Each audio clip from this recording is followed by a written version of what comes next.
Welcome to special focus. Telangana రాష్ట్ర రాజకీయాల్లో మరో కీలక మలుపు. బహుజన వర్గాలకు న్యాయం చేకూరాలన్న లక్ష్యంతో సీఎం రేవంత్ రెడ్డి తీసుకున్న ఈ చారిత్రాత్మక నిర్ణయం బీసీలకు 40% రిజర్వేషన్ కేవలం ఒక ప్రకటన మాత్రమేనా, లేక పాలనలో బహుజన భాగస్వామ్యానికి మొదటి అడుగా? ఈ అంశం ఇప్పుడు రాష్ట్ర వ్యాప్తంగా చర్చనీయాంశంగా మారింది.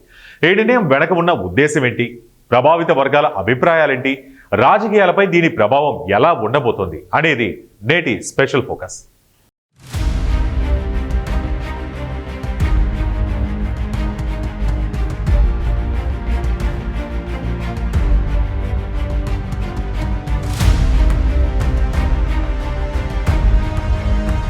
తెలంగాణ ప్రభుత్వం తాజాగా బీసీ వర్గాలకు పాలనలో నామినేటెడ్ పదవుల్లో 40% రిజర్వేషన్ ఇవ్వబోతున్నట్లు ప్రకటించింది.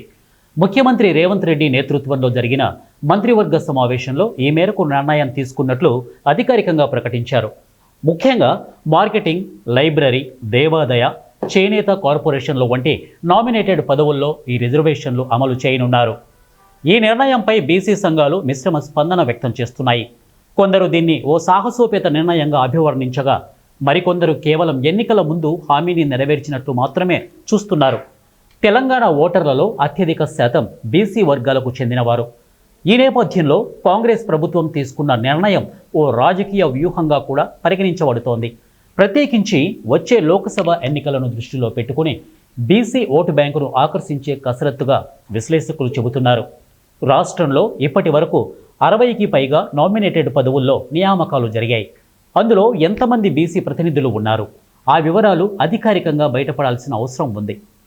ఇది బహుజన వర్గాలకు ఒక అవకాశపు తలుపు. ఈ తలుపు తెరిచి వాస్తవికత న్యాయాన్ని తెచ్చే బాధ్యత ప్రజలదే కాదు, పాలకులది కూడా.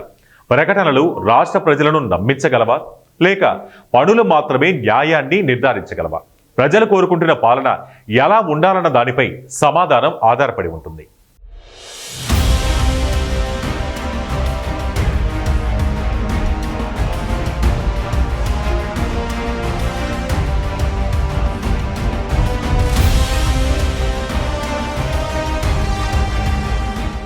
సామాజిక న్యాయం అది కేవలం పదాల్లో ఉండాలనుకుంటే ప్రజలు నమ్మరు.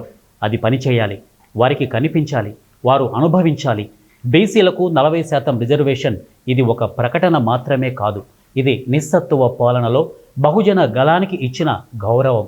దశాబ్దాలుగా బీసీ హక్కుల కోసం పోరాడిన కాంగ్రెస్ ఇప్పుడే కాదు, రాజీవ్ గాంధీ రోజుల్లో నుంచే సామాజిక న్యాయం కోసం వేదికలపై గళమెత్తిన పార్టీ. తెలంగాణ ఏర్పాటులో కీలక పాత్ర పోషించిన కాంగ్రెస్ ఇప్పుడు బీసీలకు రిజర్వేషన్ల అంశాన్ని సైతం తమ నైతిక బలంగా చెప్పుకుంటోంది. కేవలం ఓటు బ్యాంకుల కోసం కాదు, బీసీల శ్రేయస్సు కోసం నమ్మకంగా ముందడుగు వేస్తున్నామని కాంగ్రెస్ నేతలు అంటున్నారు. ఇక బీసీలకి 40% రిజర్వేషన్ ఇది ఖచ్చితంగా ఒక ప్రగతిశీల నిర్ణయం. కానీ దీని ఓ చారిత్రాత్మక మార్పుగా మలచాలంటే కేవలం ప్రకటనలతోనే కాదు, నిబంధనలతో, నిఖార్సైన అమలుతో ముందుకు వెళ్ళాలి.